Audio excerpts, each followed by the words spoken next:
Who knows what evil lurks in the hearts of men? The shadow knows. Hey folks, how you doing? Welcome back to another 90s era of superhero reviews. Like I said, I'm on vacation this week, so you'll be seeing plenty more reviews this week. As y'all know, I'm doing a superhero marathon. I've been on the 90s era. If folks haven't been watching, or if you're new to the channel, welcome to my channel.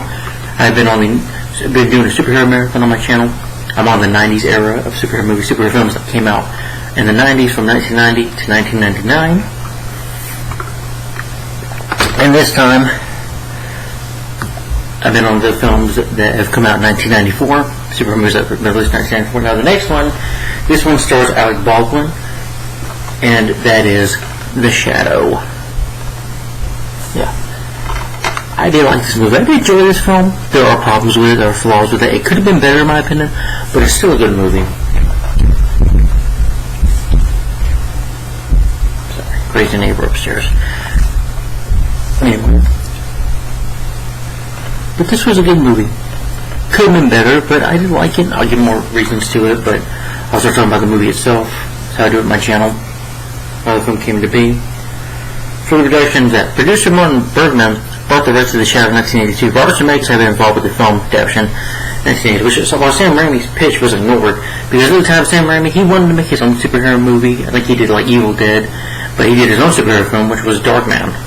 He tried to get the rights to the Batman and the character of The Shadow. I mean, who knows what this movie could have been a lot better if Sam Raimi fucking directed it. That would have been awesome. Can you imagine Sam Raimi directing The Shadow? How that would have turned out? Yeah, because Darkman, I would say Darkman is a better movie than this, but that's just my opinion. Anyway, Universal allowed Raimi to develop the original treatment inspired by The Shadow in 1987 for the development of Darkman. David Cope had listened to the radio serial of The Shadow as a child. And from what I heard, the Shadow character, he was an inspiration for Batman. Yeah. Cope was hired in 1990 to write a new draft and was able to find the right tone that the studio liked. But remember, some of them were light, some of them were darker, and others were typically funnier, which they weren't. It just didn't work. Cope's script relied permanently on the pulp novels while talking the overall tone from the radio show. The actual plot originated by Cope himself in collaboration with Bergman, and attempted to differentiate The Shadow from other superhero films of all time. Cope focused on the copy line, "Who knows what evil lurks in the hearts of men," and wondered how The Shadow knew what evil lurks in the hearts of them. And I decided that perhaps it was because he was familiar with the evil in his own heart. For Cope, the film then became a story of guilt and atonement. He picked Shah Rukh Khan as the film's villain because he was bold and knew what he was doing. He wanted to conquer the world. It was very simple, maybe a little ambitious, but he knew exactly what he wanted. He had always been a fan of Alec Baldwin and wrote the script with him in mind. He had the eyes and the voice, which, Alec Baldwin, I would want to meet him as a person. I don't know how he is as a person. Probably a jerk, but he was definitely perfect for the role of this character. Yeah. He has the eyes and the voice. He has so much of what I picture Cranston being. Cope also said in the rehearsals, Cope loved the added humor into the script. Stephen Abram served as cinematographer. The Shadow was shot on the Universal backlot on five sound stages over 60 days with a 5-day mini-unit tour of location shooting. A week lost when an earthquake destroyed the whole of Merced. Molly said there are a lot of effects in the film, but it's not an effects film, it's a character-driven, story-driven film. The effects are part of the story. The Shadow uses a mix of traditional, practical, and effects alongside a computer general imaginary. For the score of the movie, you had Jerry Goldsmith did the score for the film. Jerry Goldsmith, he's definitely rest in peace. He was definitely a really good film composer.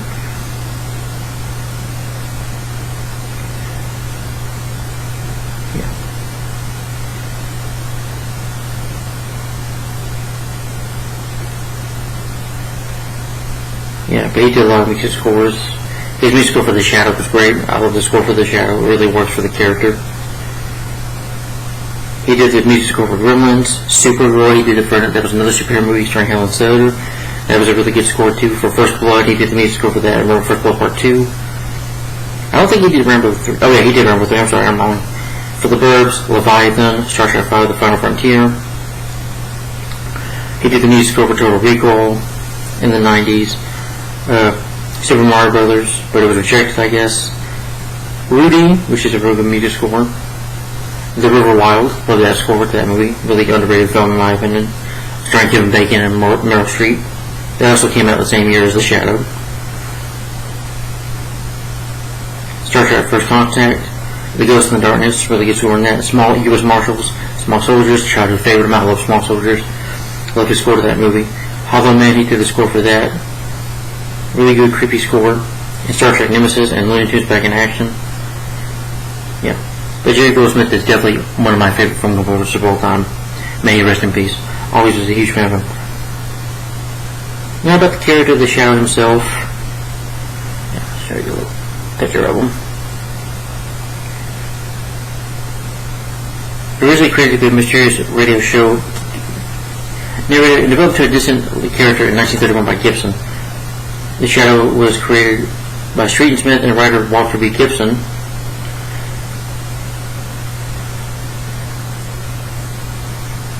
Version of the character.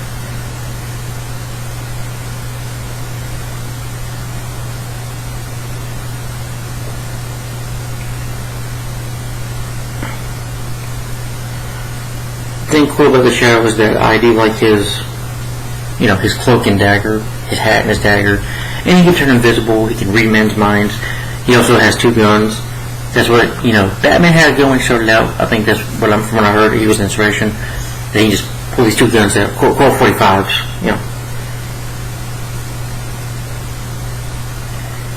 Not going to read the entire history.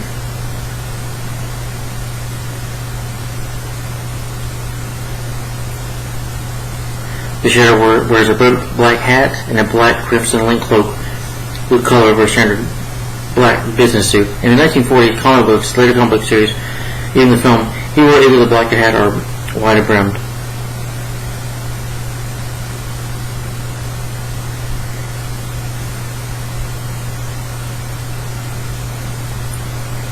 And Marvel Wayne was a character, I think, in the comics.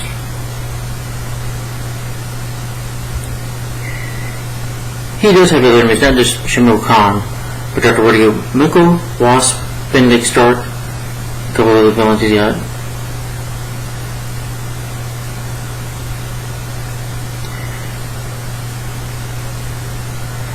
So Bob Kane and Bill Finger, they did take inspiration from the Shadow.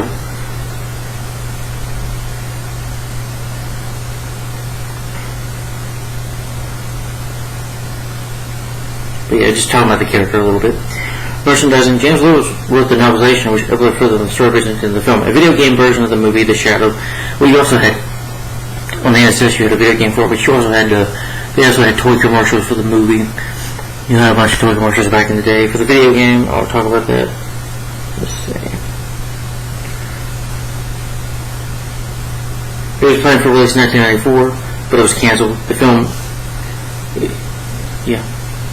based on the movie, is that the plot follows the plot. The game follows the plot of the movie, where the Shadow battles crime in New York City until he's confronted by the evil mastermind, Shamil Khan. Khan intends to use an atomic bomb to blow up the city in a showdown at the Hidden Hotel, Molosseum. Sorry. It's more of like a beat 'em up game. Gameplay is that the gameplay is similar to other beat 'em up games. The player controls the Shadow through levels including streets, museum, carnivals, and laboratories, fighting against several enemies such as hoodlums, mobile warriors, scientists, security guards, and sailors. The player has 2 bars. One's a life bar that allows the player to perform special attacks. Speed, running, doom, shield that knocks out everyone who hits it. The regular beat 'em up stage for gunplay where the player is able to shoot enemies. It also contains a driving stage where the Shadow battles Mongols on motorbikes. Never played it before. But the film did have that marketing, and of course TV spots and trailers, teasers for it, which are really good. And it was the tagline of the movie. Because the trailer, the TV spots, those are the marketing tools for the movie.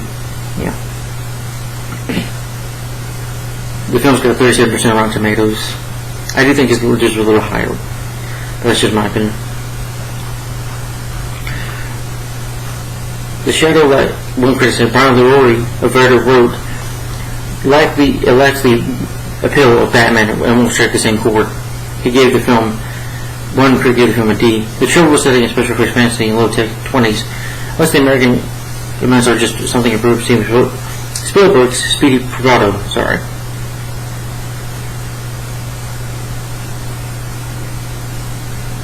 Roger Ebert gave the film 3 out of 5 stars. Said, if you respond to film noir, if you feel like our streets and women with scarlet lips and big fast cars were running, think the movie will work for some kind of magic. Okay, I get that point. The film was directed by Russell McClary.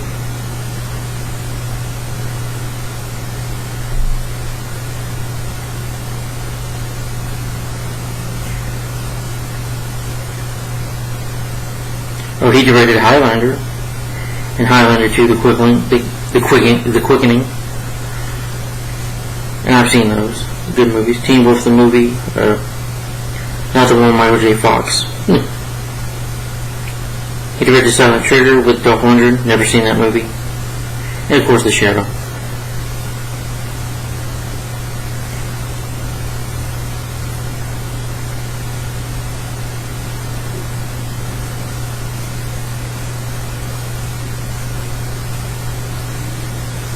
His screenplay is by David Cope. I think I've heard of him before.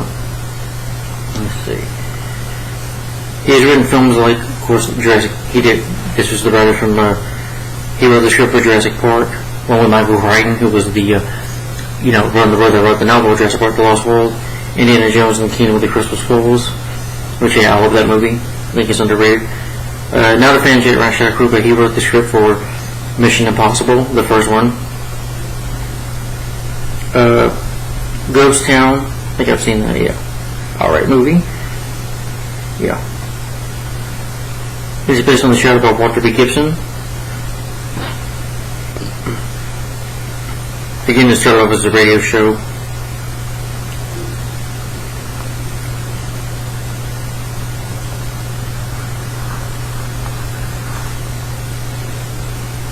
Produced by Martin Bergman, Willard Bayar, Michael S. Bergman.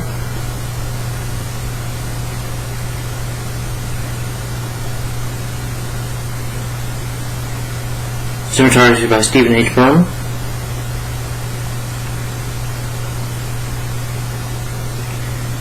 Who also did the cinematography for Mission Impossible. And Mystery Man, which is another superhero movie that came out in the late 90s. Edited by Peter Honus.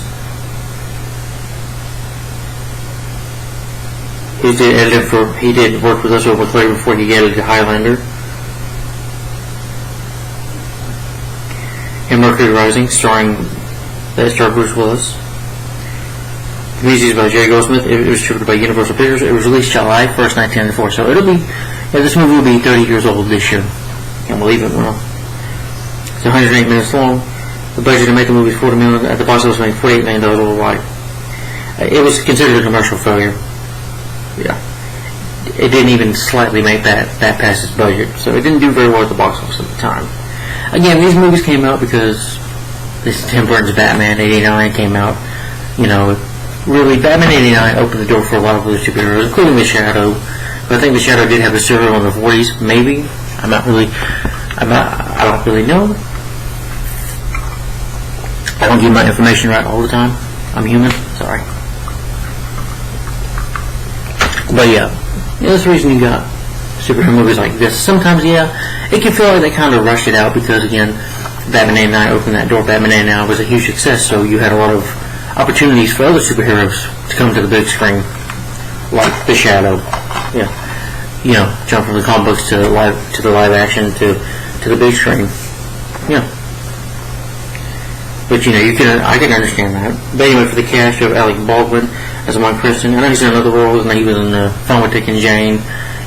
I like the Boss Baby. Boss Baby 2 was alright. The Edge, I love that movie. He did with Anthony Hopkins. Really good movie.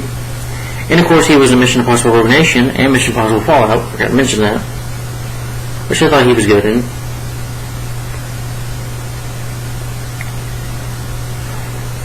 Yeah. Excuse me. Of course, Alec Baldwin was in Beetlejuice. I gotta mention Beetlejuice. Oh, 3 times. Oh, hey, Beetlejuice. No, I'm just kidding. The Hunt for Red October, I think he played Jack Ryan. Like I said, The Edge. I love that movie. And he was in Mercury Rising with Bruce Willis. Yeah. He played the villain in that. He voiced Butch in Cats and Dogs.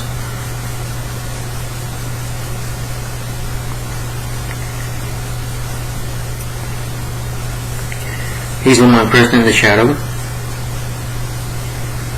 John Long, Sean McCollum, I think he's still alive, he's 71, but the other movie I've seen him in, he played Ricky Tan in Rush Hour 2, my favorite Rush Hour movie. Yeah. I think that's the only movie I've seen him in. He was in he played a Chinese cook in King Kong, the 1976 film, and he was in The Last Emperor. For Rush Hour 2 with Ricky Tan, he was really good. Penelope Ann Miller as Margot Lane. She is a character. She's a friend and companion to Devon Crescent and an agent for his alter ego, The Shadow. Penelope Ann Miller, though, the only recognize thing that she's done, she was in Awakenings with Robin Williams and Robert De Niro, and she was in Kindergarten Cop, playing the love interest for Arnold Schwarzenegger in that movie. So yeah, the only other two movies I've seen was Awakenings and Kindergarten Cop, and of course this movie, The Shadow. Peter Boyle as Moses Moses. I know he's done a lot of movies. I do remember him in Scooby-Doo 2 Monsters Unleashed. He was in The Santa Claus. In a movie called Joe, which I heard from as a vigilante kind of movie. He was in Taxi Driver. He's in Fist with Sylvester Stallone. Oh, he's in Kickboxer 2. Yeah. The Roadback. Sorry. He was in Dr. Dolittle with Eddie Murphy. And of course the Santa Claus 2 and 3, playing Father Time. Yeah. Ian McKellen as Dr. Brendan Lane. Now Ian McKellen did do another comic film, as y'all know, he did play Eric Lynch.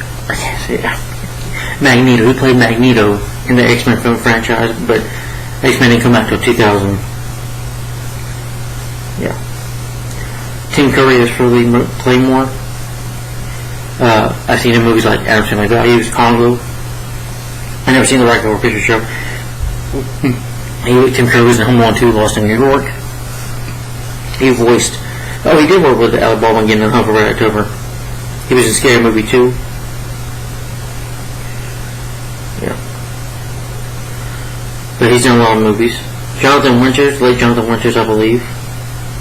Yeah, who was, a famous comedian, I believe. Robin Williams was a fan of him. Adrian Gregory as Burbank.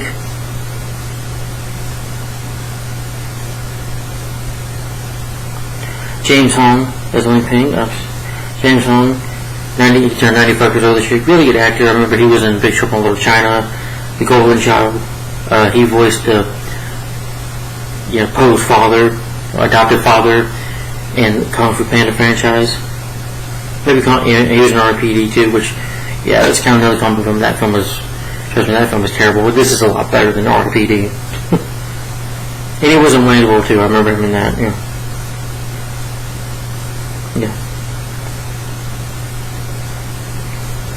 And of course, Kung Fu Panda 4, the most recent Kung Fu Panda 4 that came out this year. But he's a good actor. Joseph Meyer as Isaac Newblett.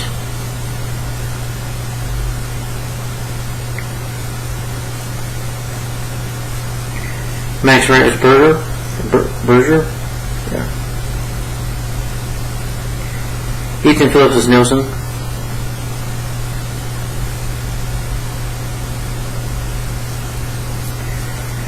Abraham Bernal as Steve Hunter as Marines. Kate McGregor as Stewart. Frank Welker as the musical dagger. The Curb. Yeah.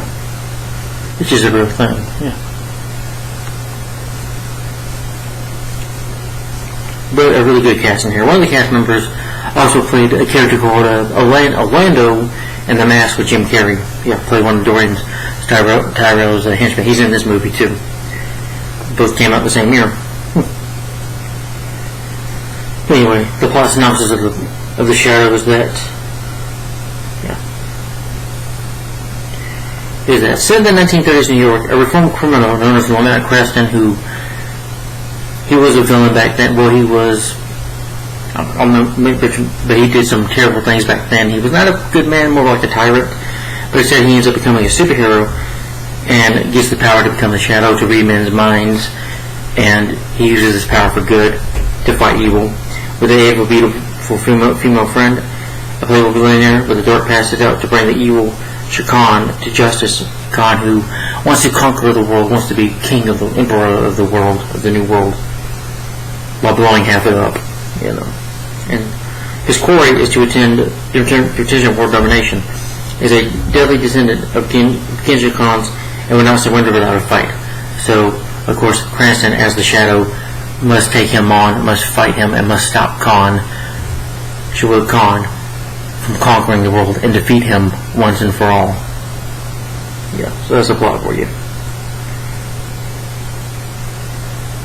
Yeah, I'll talk about the movie itself. Let me get my final thoughts on The Shadow. Yeah. And it's a good movie. Like I said, I just have some issues with it. But it's not one of the worst superhero movies, no. Most definitely not. I think some people are mixed on it. Some people say that. I mean, it could have been a better movie, but I do like it. It does have an interesting story. It just has issues that, could have been worked on. But anyway, I'll get more to that. So let's get into The Shadow, talking about the movie itself.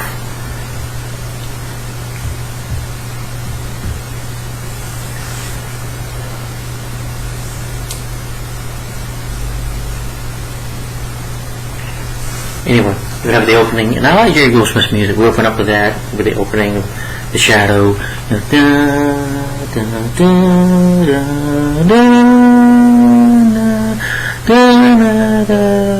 Really good. I can't do score, but the score is excellent.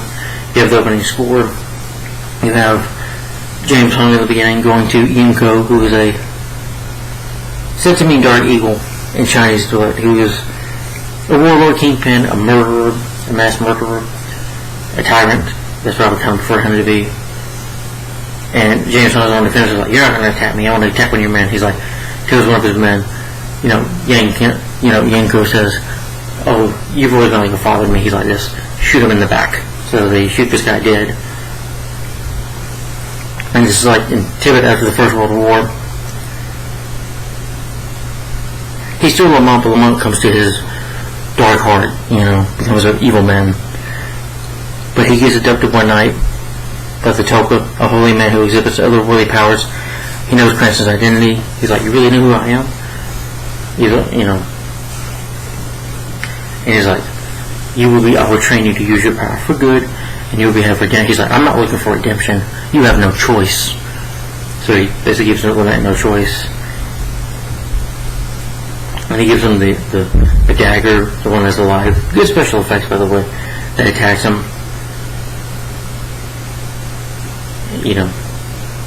Teaches him to concentrate. Teaches him to use the power for good.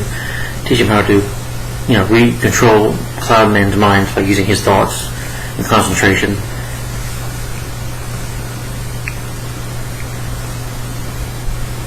And to become a force for good.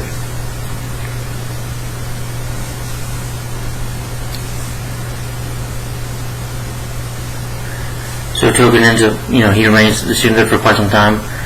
Then, the film passes to 7 years later in New York City. He learns how to hypnotize others. He's able to read their minds and bend their preparations so that he cannot be seen, except for his shadow. So he's got like when he becomes the Shadow, the look is really good for the Shadow here. His face changes, I guess, kind of that evil man he was. He's able to hide his shadow, his face. So the Shadow can disappear.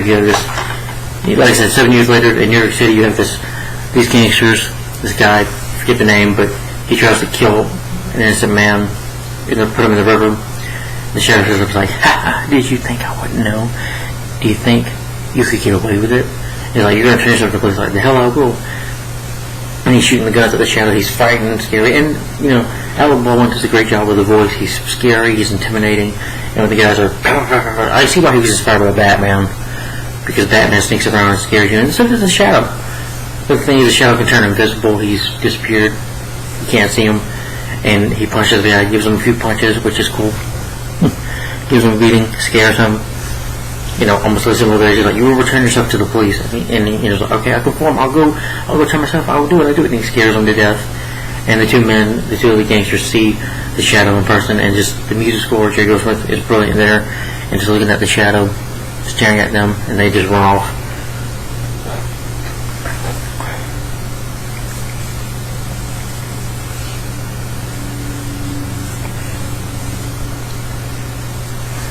Yeah. And the man thinks that, he's like, "You're gonna shoot me?" He's like, but because the shadow pulls out his Colt 45s and shoots the brick off of his feet, and says, "Now that I've saved your life, you owe me one. Your life belongs to me. Now you work for me." And you find out he has agents working for him to criminal acts. Just letting him know what's going on. If there's any crime going on, but they don't know who the shadow is. But he does that billionaire playboy type, kind of like Bruce Wayne a little bit, just to put on an act. And his uncle is Jonathan Winters, who's the commissioner of the police in New York City, NYPD. But he tells the man, "You work for me now." He's like, "How did you know about me? How did you know?" And he's like, "The shadow knows." Anyway, they drop him off, and he takes him to the party, and sees Margot Lane, Penelope Ann Miller. He finds her attractive, but his uncle wants to hunt down the shadow. He's able to meet his uncle. He's like, "You will forget about this shadow character. You will hunt him down." So he's able to control his mind, wipe his mind of that. And when he sees Margot Lane, he orders her a drink, spends time with her. They go to a Chinese restaurant, and she's like, "Oh, thank you for telling me my dress looks beautiful." He's like, "I didn't say that." But you find out that Margot is kind of weirdish, that she has abilities of her own. She can read minds. She has the power to read his mind. And so Lamont, spends time with her, but then has to send her on her way home. Tell her, "I can't see her again. It's just too dangerous."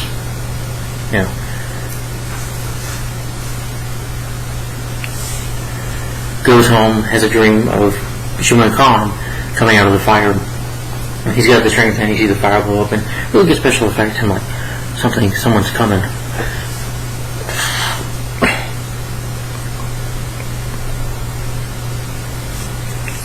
But Shukran is a proud villain. He surpasses him. He knows who Cranston. He wakes up.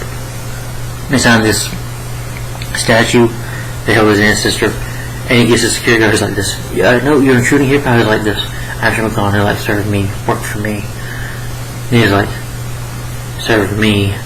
He controls his mind, and the guard is like, yes, my Lord Khan."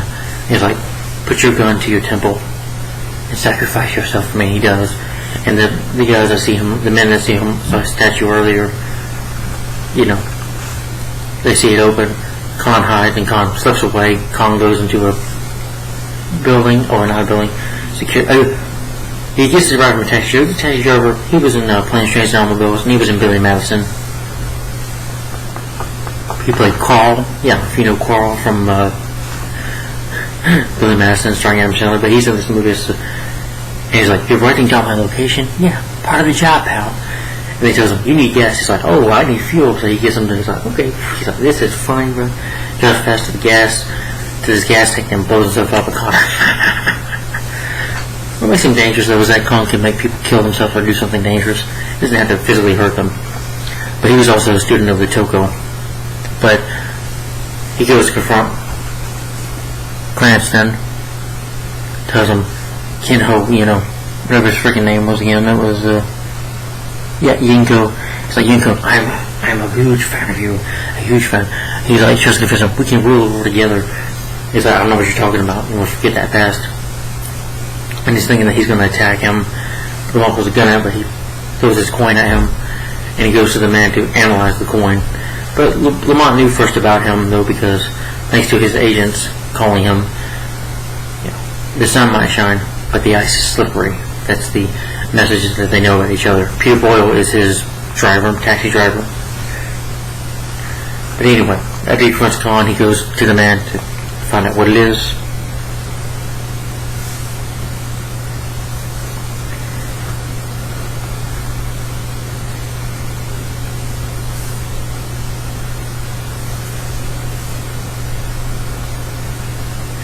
Khan does reveal his plan to reveal world domination.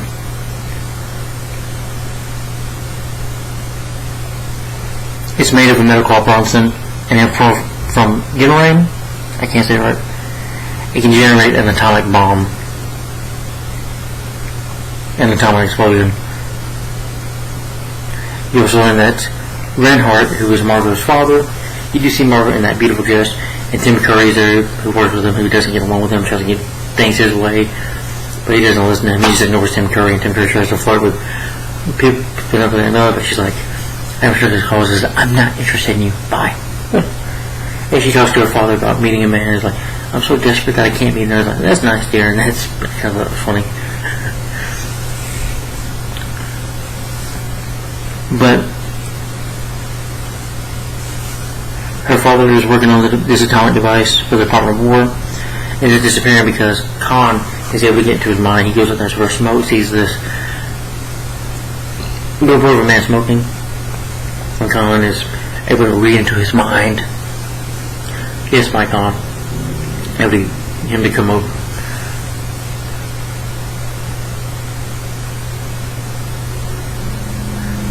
So he, convinced him to complete the atomic bomb, so he gets him to work on it, to work on this atomic bomb. There's a spear that he needs to complete it. It's called a spear, I think, to complete the bomb, to put it in there to get the atomic bomb ready. It's said, but they just don't know where the spear is. So anyway, eventually Margot tries to come check on her father because Khan is able to get controlling, his mind, controlling Ian McKellen's mind, is able to get him to contact Margot, tell her that the trouble at the office,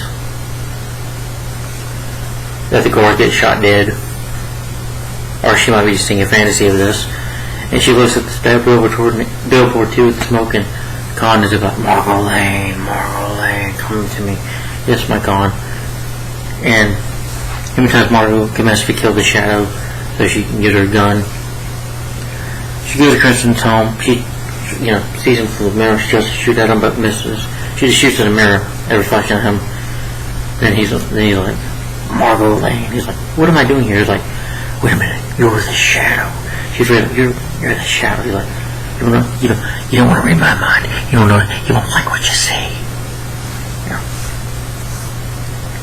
Even before Cranston, she tries to she just tried to go to she goes to Jonathan Winters, Commissioner of the Police, tries to tell him that she needs to report her father missing, but there's nothing they can do. But the police will go check anyway. Margot doesn't listen. Doesn't listen. She tries to talk to Cranston, but Cranston, she finds out that he tries to wipe her mind of him. You forget about me, but it doesn't work. She's like, you on drugs? So that was funny.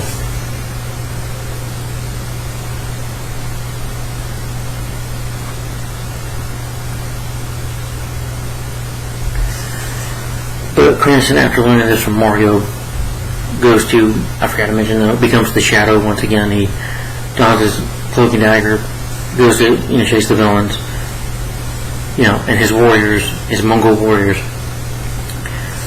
He fights with one of them, a little bit of a clunky fight, but they throw him down the building. They land on the warrior, the guy ends up dead, and Shadow says, next time you'll be on top. So Shadow goes up high and punches, gives a few good fights,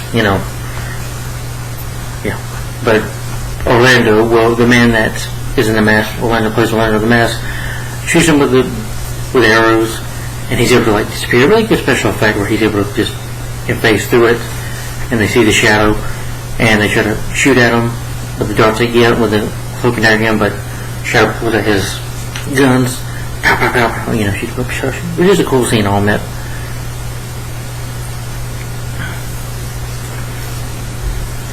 But the man get away eventually.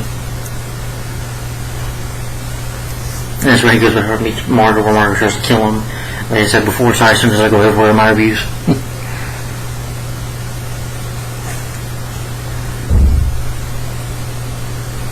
But you find out that Claymore, Tim Curry, allies himself because he wants to be a king or a prince, he says. A part of his new world, he wants to help him destroy the world and conquer the world too. Because Margot tells her the assistant, she's like, that's it. He tries to go confront him. He confronts him in this place where it's a place of this tunnel that's got water in it.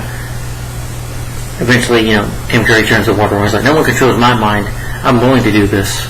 of his own free will, without Khan having to control his mind.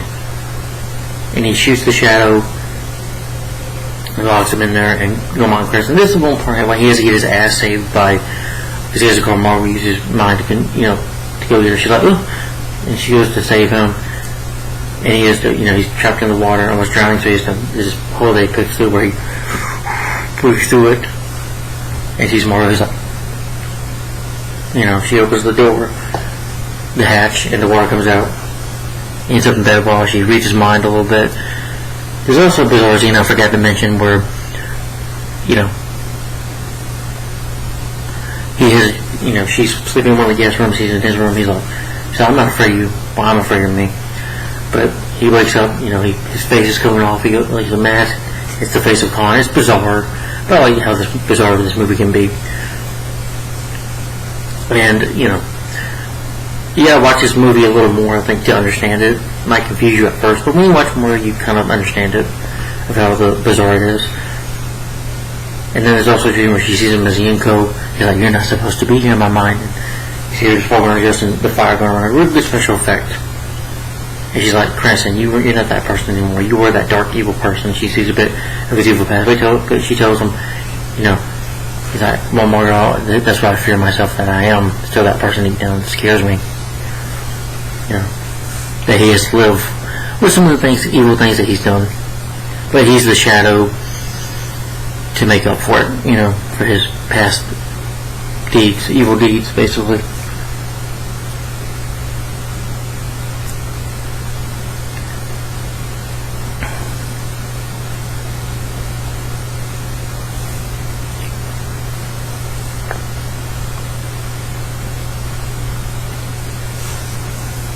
Yeah, where was I?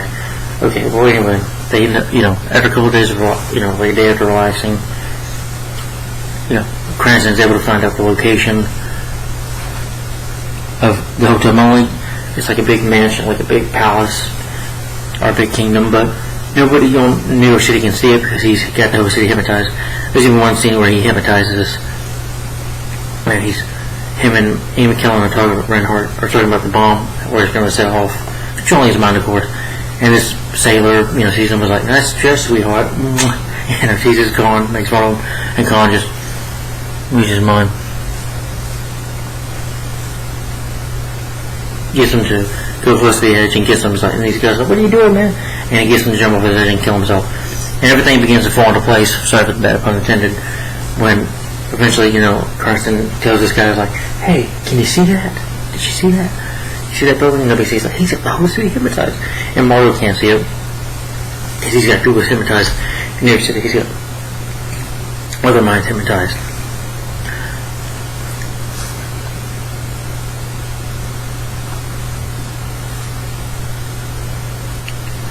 But knowing that Reinhardt has completed, that they got the spear from Claymore, Claymore's like this, bet you wish you listened to me now, I bet you wish you would have listened to me now, and Khan's like, stop it. They prepare to start the bomb. But the Shadow, sorry.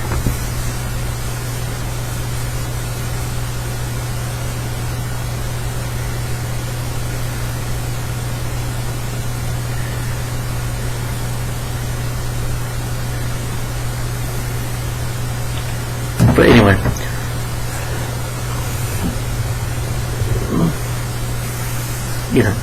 Cranston does go confront him a bit earlier after Margot tries to kill him. He goes to tell Khan about it. He gets one of Khan's warriors try to follow him from the taxi, and he's able to hide. And he's like, he goes in the back alley. He turns invisible. The guy can't see him. Follows him and sees the Khan and tells him, he's like, deep down, when you put that look down, you still have that evilness in your heart. You still join me. But he's like, no, I can get you the best actors. He's like, and he pulls up the knife with the dagger. He's like, I stole it from the Toko. Oh, I'm sorry, the Toko. When I stabbed him through the heart, after I took it out of his heart. And he can't. He grabs the knife, but he can't, because it doesn't do by force, brutal strength. Doesn't work. And instead of almost dying, almost getting killed, Cranston's able to use his ability to control the warrior's mind. He's got a gun pointed at him, and gives Cranston the guns, and Cranston's like weak, and Cranston stabs him to his own men with a dagger, even when his own men who I forgot to mention, the shadow tries to question him, where's Colin at? But the men won't tell him, so he dies for him instead. They're willing. Yeah, and Colin will even kill his own men just to get his way. But he kills his men. Colin grabs a gun too, and they shoot the gun at each other, and the bullets hit each other. That was a cool scene. Colin gets out, he tries to chase him down, but loses Colin. Eventually, I say he finds out where his location's at.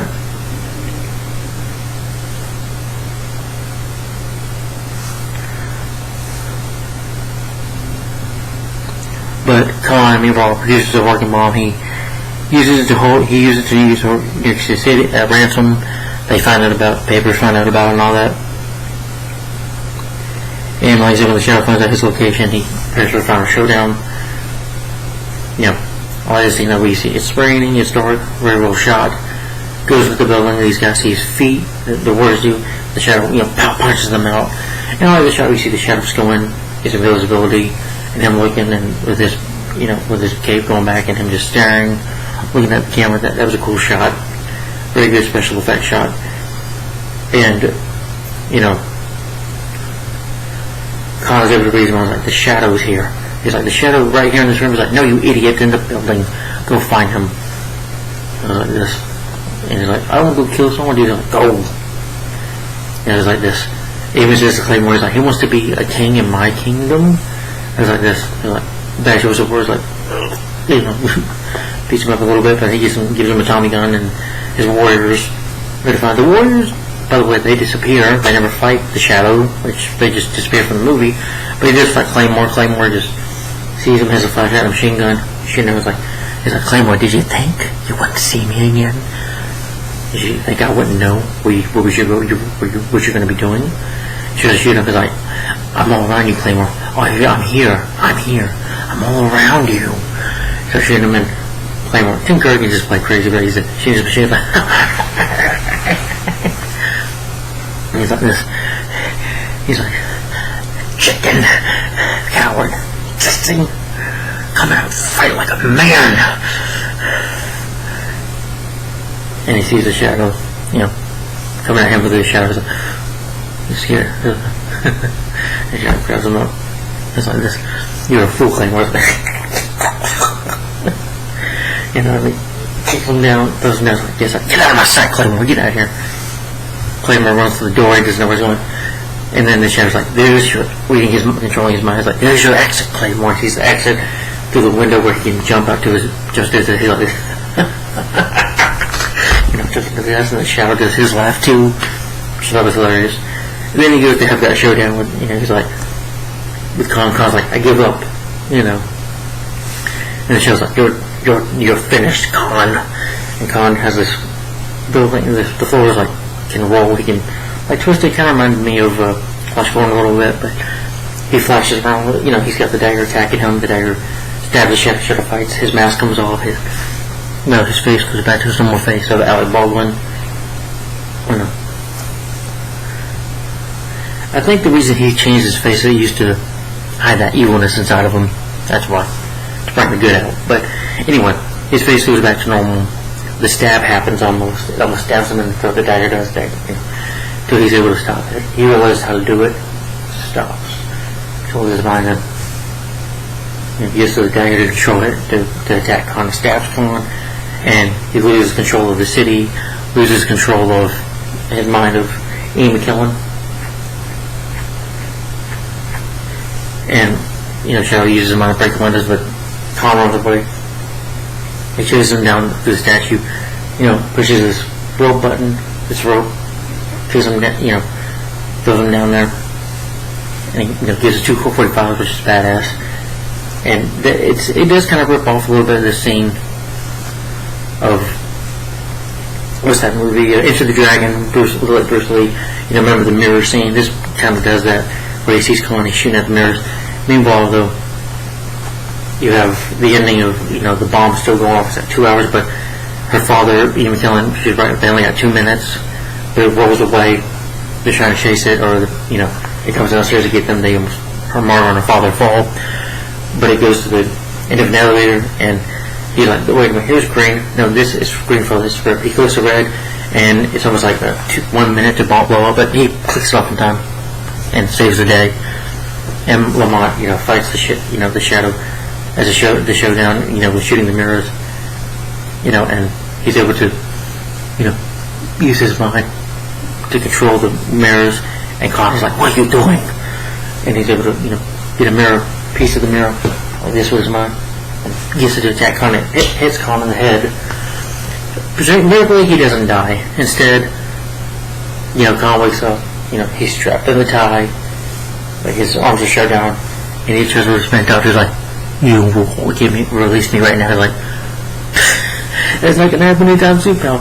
But the thing is, though, he didn't die, doesn't get killed, but he loses his mind. Now he's in a crazy place. He's like, I'm Shimon Khan, ruler of the world, or whatever, conqueror of the world. And then he's failed, and he's in, the crazy place, Limbic place of the crazy people, Lunatic Asylum. And this guy's like, I'm this person, I'm Napoleon, I'm this, I'm that, I'm God, basically, that's what people are saying. And then you have the end where they do remove part of his brain, but Colin's abilities are gone.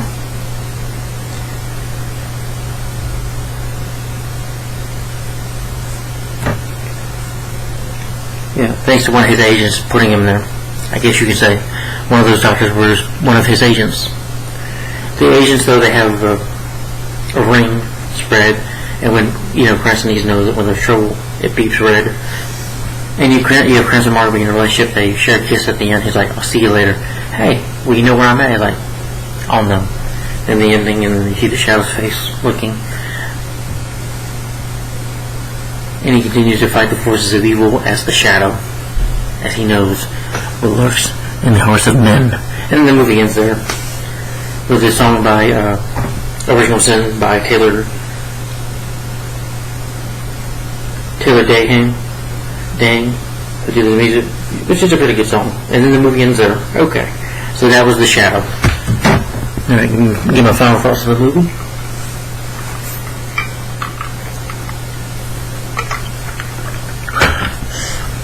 Alright, and The Shadow. Now, I did enjoy this movie. Did I say I love it? No, I do like it. I do enjoy this movie. It is a good movie. It just could have been better. Give my final thoughts on it. Well, no, that's all like that. I'm sorry. Here's what I like about it. I do like the story.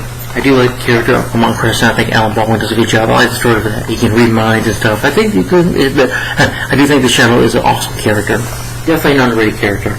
But I guess he wasn't a big enough character. The reason this movie wasn't successful, I guess, maybe the Shadow was not a big hero at the time. He came from a radio show, and I guess was not that big or huge of a character. I could be wrong, but I guess he was not at the time a big huge character like Batman was, But I do think the story is good. I do think they could have worked on the story a little more. But I do like the story that he was evil and that he, gets this power to, work legendary, become a hero. That he's a man that has done evil things. That has done. He was terrible when he was a tyrant. He's a villain himself in the beginning of the movie. He's done terrible, evil things to people, murdered people. But here he is. He gets a chance of redemption. He gets to become a shadow of himself, a shadow of a hero, lurking in the dark. Who knows what evil lurks in the hearts of men and stops evil and uses power for good. So Baldwin, I think, did a great job playing that. It's a good story. The director, I think, did a good job. David Cope, I think, did a good job with the script. I do think John Lone did a good job as the villain. Khan, he was great. Penelope Ann Miller, she did great. Peter Boyle was good. Ian McKellen was good. Tim Curry was awesome. Jumping. Really a good cast. All the cast, everybody does a good job. Peter Boyle, like when he gets the paper from the show, like his wife says, because they don't tell their family or anything. They can't even tell their wives. Keep it a secret. Because Shadow's like, no, don't tell them. But Shadow, he's like, is that another, something from the Boaz? Yes, dear. And he's like, you know what? I love this job. The excitement. But really good casting here. The cinematography is nice. I love the way this movie looks. It does feel like a comic book movie. The way New York City looks is great. The editing is good. The editing scenes, the action scenes. When the action scene happens, they're good. Will my action be nice? The music score by Jerry Goldsmith is awesome. I love the music score by Jerry Goldsmith.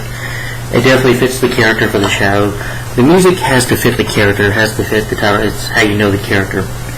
I want to hear that. then special effects are really good too. The dagger, I think the dagger was good. I'm not gonna lie, I do think the dagger holds up pretty well 30 years later. And I do think, the shadow disappearing and turning invisible, the shots of, you can see him in the shadow, with the cape and with the cloak and dagger on, it looks really cool. And it's 108 minutes long. It's a pretty good paced movie. I mean, some of the pacing can be a little bit slow. Sometimes I get it. It's trying to tell a story, but it's got some bizarre things in it, which I like the bizarre things in it, and the special effects can be bizarre and stuff, but the special effects are really good. Work for the movie. It's not a heavily FX film, but when it's there, it's really good. Now, that's what I enjoy about the movie. Now, problems, I do think the story could have been better. We could have had a bit more of Yenko's past. We just, seeing him go to the Togo, telling him that, you're got a chance of redemption, even though you don't want it. We could have seen more of that. And we could have seen more of the Shadow Nash. And we only see him in the beginning, and the short fight with the men, in the lab, and, Ian McKellen's Reinhardt's lab, Margot's father's lab. Short-lived fight, and then it's sad to see the Shadow get his ass saved by Margot. I mean, he confronts him in this tunnel, whatever, this room filled with water. Why confront him there, and why does he have to get his ass saved by Margot? I mean, I want to see the hero get himself out of a bad situation. I don't want to see him get his ass saved. It makes him look weak, But it was just one time. And then when you see him again at the end, the fight does kind of rip off Enter the Dragon a bit. And, Khan's men, they just disappear. I'm like, really? You couldn't have a good action scene? I mean, I would expect Khan to have more men, because when Khan has all his warriors, I mean, some of them do die, guarantee, but I figured he'd have more warriors on his side. And we could have seen the Shadow a lot more in action. We didn't see the Shadow enough in action, but when it's there, it's good. But I just wanted more of that. And I wanted more of storytelling. Yeah, the ending did feel rushed. Even the origin, they don't really focus on origin, it just feels rushed. You could have focused a lot more on that, at the beginning, and not rush the ending. A bit more of a fight. I remember seeing Oliver Roberts review this, that maybe he could have tortured Cranston with his past, and when I'm saying his past, seeing the evil person he was, we could have focused on that. Maybe a bit more of a fight, instead it feels rushed. I do like that he ends up in the psycho world, but, crazy place. But yeah. And the pacing is decent. It can be a little slow at times. I get it, it's trying to tell a story, but they could have worked more on the story. Yeah, it's still a good movie. The Shadow is an awesome character. I can see why he's not a big superhero as some superheroes are today. I guess he wasn't a big superhero. He just came from a radio show. But it is a good movie. I mean, maybe they kind of did rush this movie because it was at the time where, like I said, Batman 89 came out. You had The Crow that came out, that was successful. Even The Mask came out this year, and that was successful. Well, The Mask was released before this, but The Mask is definitely a better movie, in my opinion. But at the time, you had some movies that were, in the 90s, not successful at the box office, but some like Darkman were hits at the box office. So some superhero movies, even after Batman, were successful. And so, that's why they jumped at the chance to make a movie for The Shadow. I just felt the story could have been better, could have had a lot more action, could have focused more on the story of his past, and not rush the ending,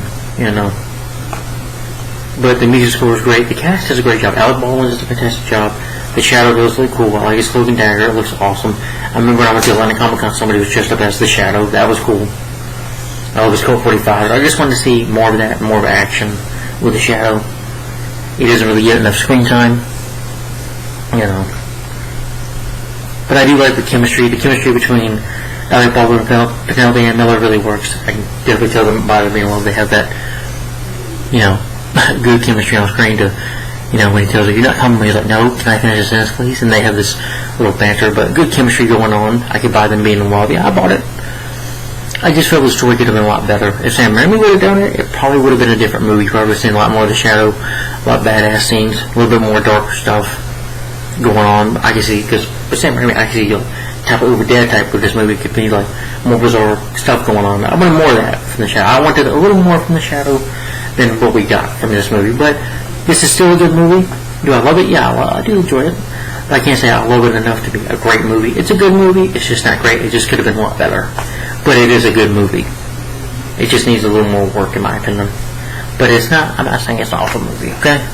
So this isn't a rant. I do like this movie. I do like the fact that he can read men's minds and disappear, that I get what the story's going forward, that he was evil, that he's the shadow of his former evil self being the shadow. Makes him a good person, makes him a better person, makes him a hero. Just a hero in the shadow. In the shadows. And yeah, it's interesting, and his powers are cool, I think. We just could have had a lot more of the shadow, and a little bit more storytelling that was needed here, in my opinion. So, yeah. But despite that, though, this is still a good movie. I still love The Shadow. Really good movie. I would definitely say an underrated movie. I can see why some people might not love it, but I would say it's slightly an underrated movie, in my opinion. Yeah, it does feel underrated. But that's my review of The Shadow, guys. My rating for The Shadow is I'm going to give it 4 out of 5 stars. Yes. Yes, and I'm going to give it a thumbs up for The Shadow. It could have been better, but it's still a good movie. But it's not one of the worst. No, it's definitely better than, I would say, Spawn or Steel or some superhero movies that we get today. That do suck.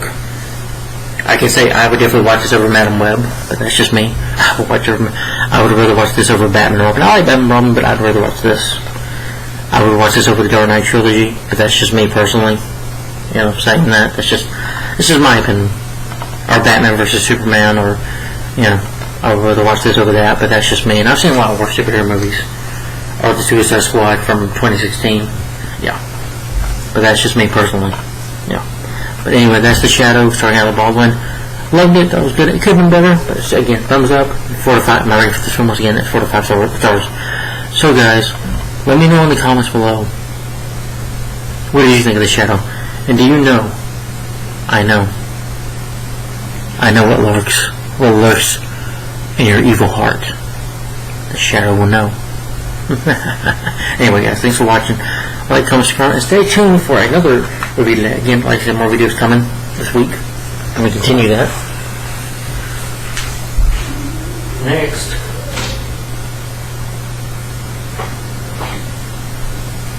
Now, I haven't reviewed this movie before. This was I think the second movie I reviewed on my YouTube channel. The second film I reviewed. But this is going to be a revisit review starring Jim Carrey, and I love this movie. This is my favorite Jim Carrey movie, but this film is based on a comic book. This character is a comic book character. Well, based on comics that are different from the movie, but that is The Mask. Since it's a superhero comedy, it's a superhero, so it still counts, and The Mask is a superhero character, so stay tuned for a revisit review for The Mask starring Jim Carrey. Yep. So definitely stay tuned for this. Alright, so revisit review for The Mask. That'll be next. Yeah. So, hope you guys look forward to that. And tell me once again what you think of The Shadow and everything. Did you like it? Did you hate it? What's your favorite superhero from the 90s character? Or 90s superhero movie? Just curious. You can tell me that, you know, I'm done with the 90s review. But for the next 90, yeah, but let me know what you think of The Shadow down below, guys. Tell me in the comments down below what do you think of this movie.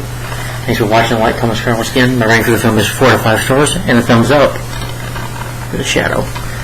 And guys, let me tell you, I hope you look forward to my revisit review. I did read this movie before on my channel. Look forward to my revisit review of The Mask starring Jim Carrey. Thanks for watching. Like, comment, subscribe. So stay tuned for this review today. Thanks for watching, guys. Like, comment, subscribe, and I'll see you later. Thanks for watching. Bye-bye.